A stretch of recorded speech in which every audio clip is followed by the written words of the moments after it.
Jeg skal til at tage mig en 10 ugers kur af anaboliske steroider. Jeg ved ikke, hvor det bringer mig hen. Jeg aner ikke, hvad der sker med min krop. Jeg ved ikke, hvad jeg udsætter mig selv for, men jeg har lyst til at gøre forsøget. Jeg har lyst til at prøve at se, hvad der sker. Jeg har lyst til at se, hvorfor det er, at alle de her professionelle sportsfolk, de fylder sig med stoffer.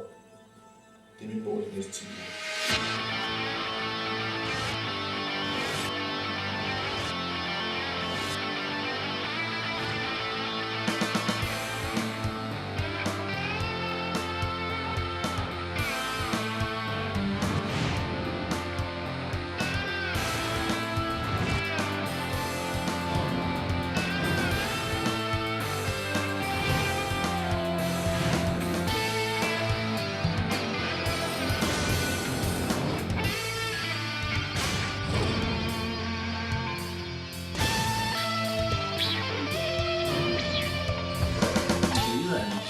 Som bruges til f.eks. AIDS-patienter, hvor de kan opnå en god livskvalitet. Og her viser det ikke er farligt, men i de forkerte hænder, i store doser og i lang tid, så er steroider potentielt farligt. Efter 3 eller 4 måneder finder de så ud af, at jeg har fået en myresygdom, og det kan man ikke rigtig gøre noget. Det vil kun blive værre og værre og værre. Jeg vil ikke turde tage steroider i dag igen.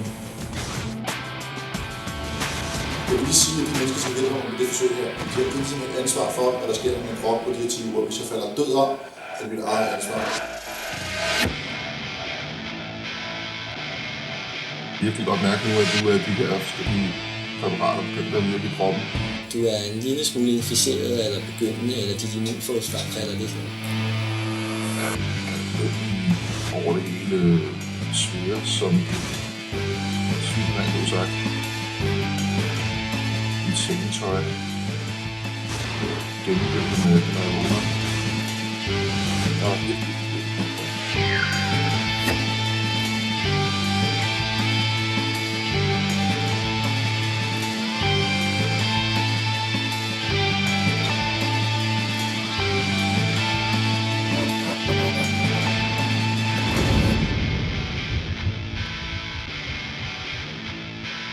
Ens tanke er jo, at man kunne finde på at tage det igen.